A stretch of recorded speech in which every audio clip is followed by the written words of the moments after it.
Okay, yesterday I shared with you my belief as to what Wall Street is doing to take away the American dream, at least change the American dream from own a home to rent a home in the United States, and why they are choosing to do that, why they are going after the shortage of homes and the increasing demand for homes. I didn't really go into the fact that many of the millennials who want to buy the homes can't raise the money because of student debt and other debt, yet they want to get out of their parents' basements. So the issue is, are we going to sit back and let Wall Street suck this up all on their own? Or are we going to step in and say, well, now that we know what they're doing and why they're doing it, we're going to step in and take advantage of it. We're going to become a player. So what I want to do in this video is give you a step-by-step what you need to do to become a real estate investor, to become a landlord. How do you go about doing it? In review, I told you on March the 23rd that there was a changing environment.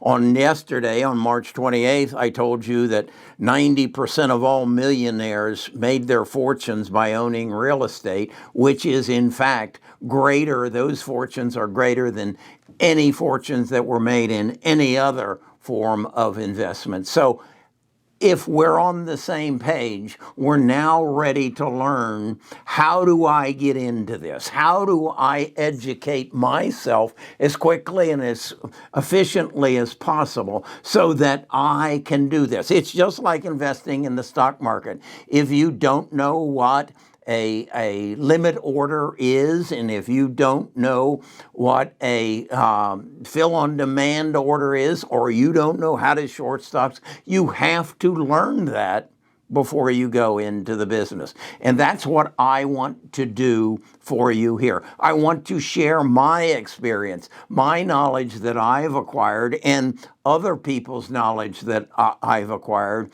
and the forms and the spreadsheets that I've created so that you can go into the investor real estate market and succeed.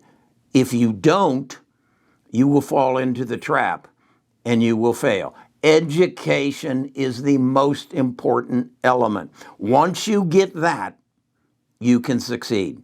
So let's dig into that a little bit deeper right after I share with you that this is not financial advice. Best of Us Investors presents Carrie Griegmeyer.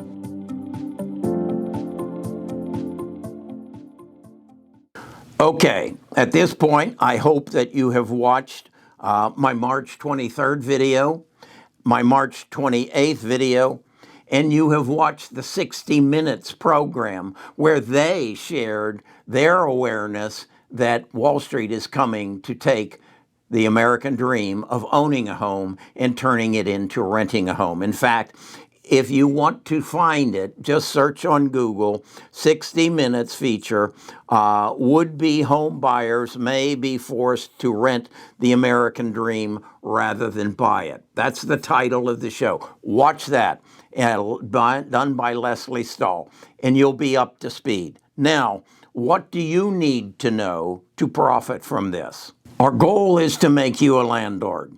Now, when I say that, I don't want you to think of what you thought was a landlord, someone who gets a call at 3 o'clock in the morning and saying the toilet is clogged or that the roof is leaking. No, you do not want another job. You want to become a passive real estate investor, and you can do that if you buy the right property. If there is enough profit built into that rental equation so that you can hire the staff to do that.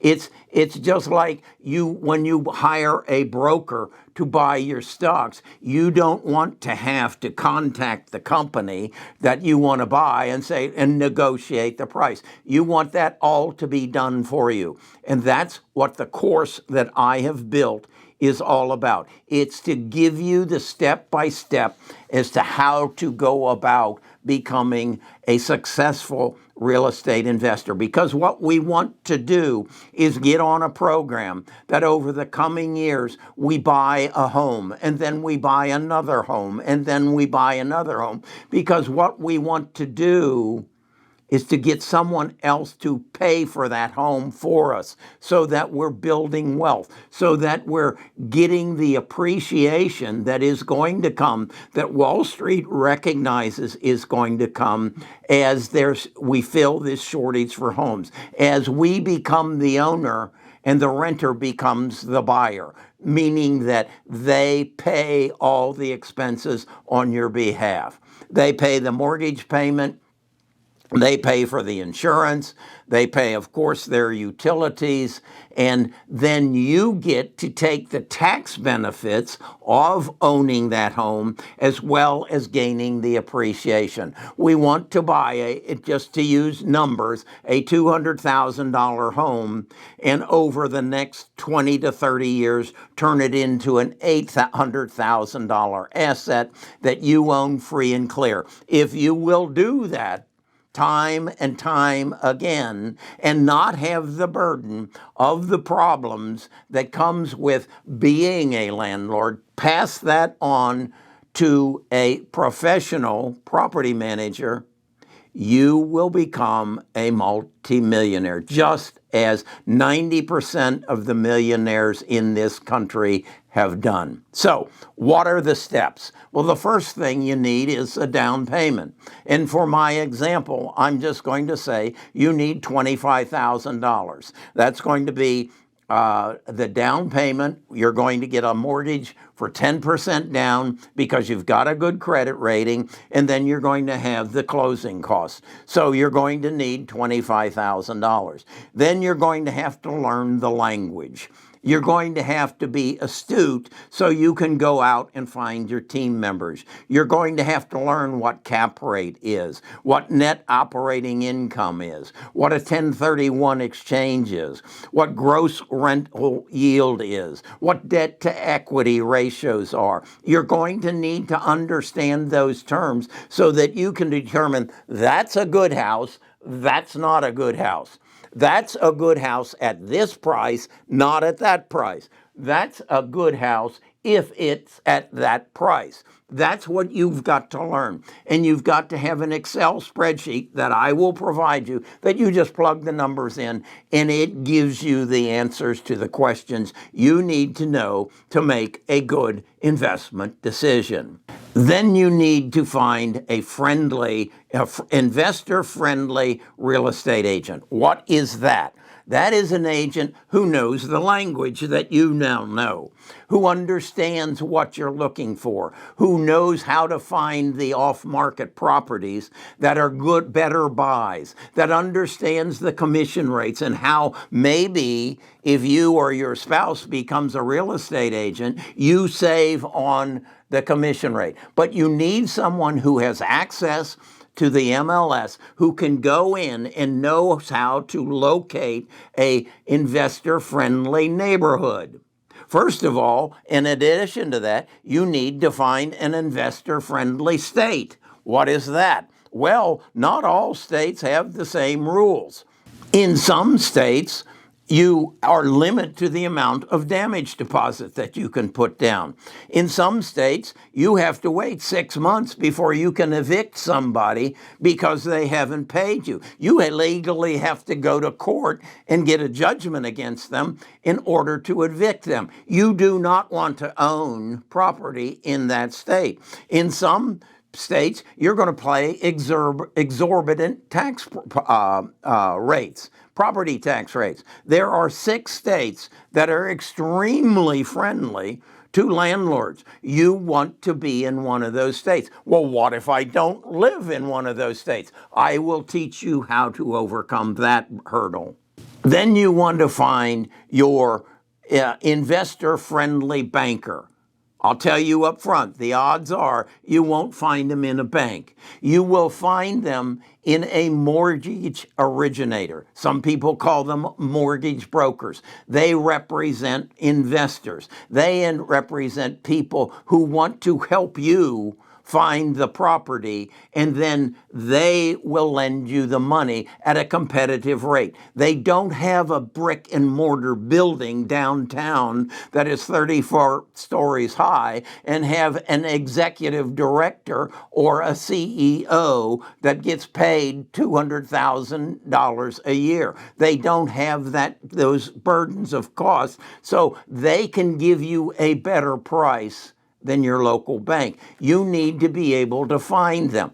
I will teach you how to find them. Then you need to find a investor-friendly property manager. What is that? That's the guy who's going to take the 3 o'clock in the morning phone call. That's the guy who's going to evict that individual who didn't pay you last month. He's going to get them out within 2 days if you're in the investor-friendly state. He also works on a commission. That is, he charges you a part of the rent that is collected. He doesn't find reasons to do work on your house and then upcharge it to you. He is not in that business. When he sends a carpenter out there to repair something, you get billed what the carpenter charged, not plus 20%.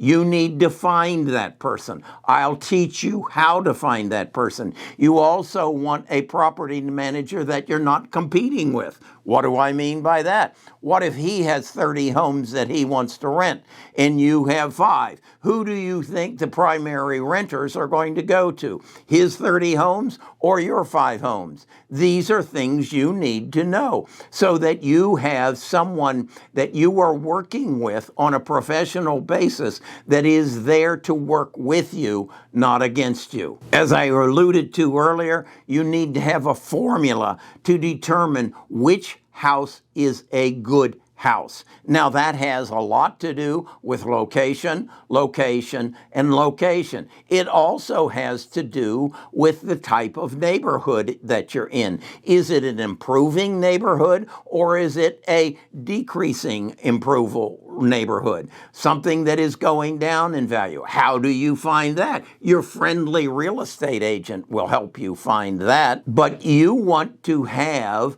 a spreadsheet that you can merely plug the numbers in and answers all the questions that this will work out. You then need to have a plan that shows you, if I buy this house and if it pays me this much and I clear this much in revenue at the end of the year and it appreciates at this price or this value, what's it going to be worth in 2040?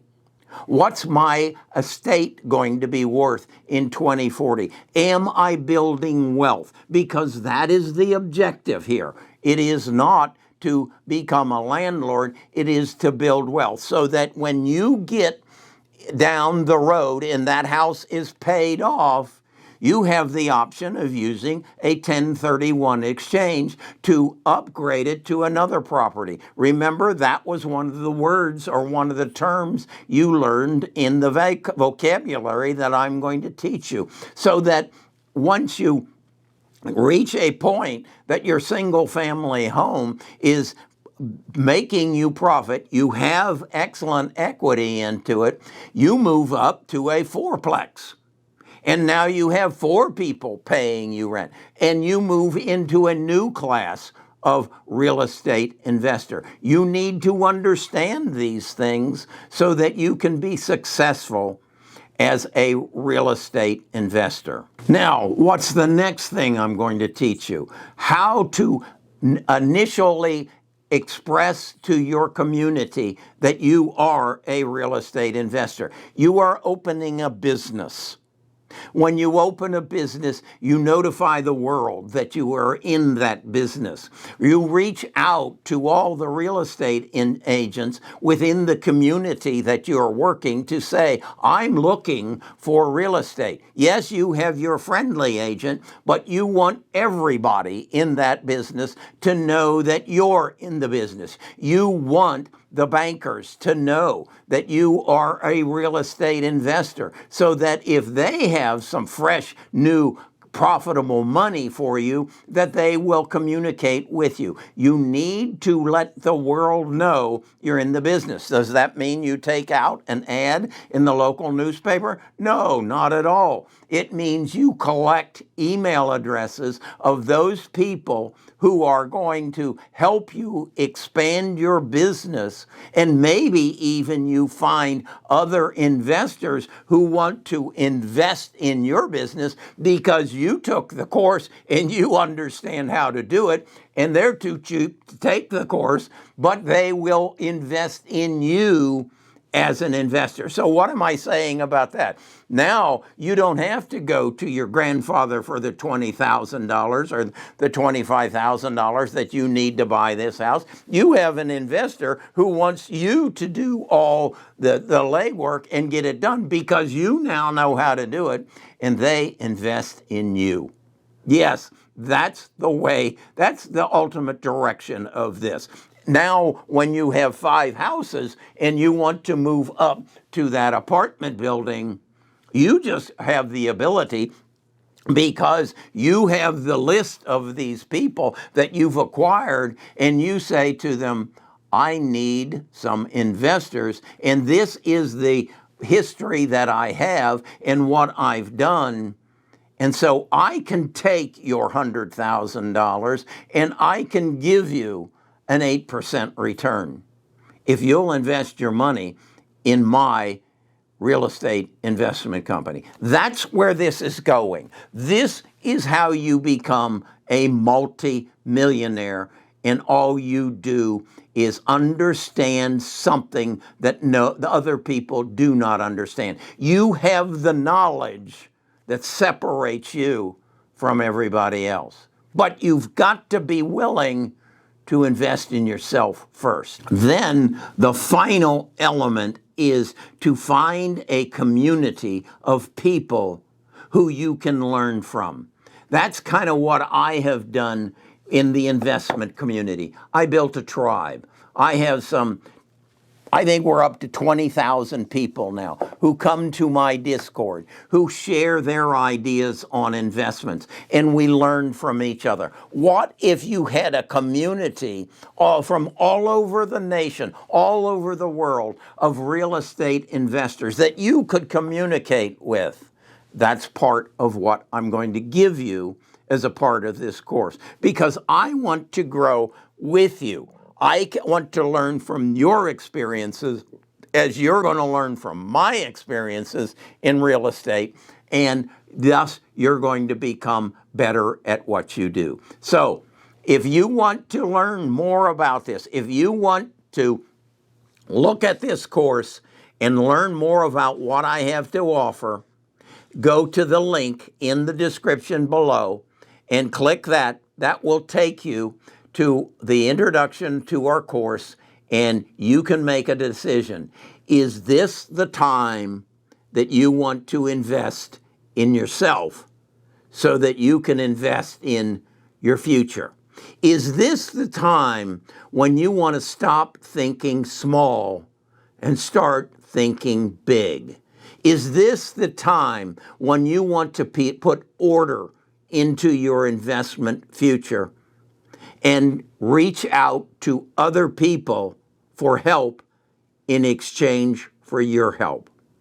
You are right now in a position to make a decision. Am I going to stay where I'm at?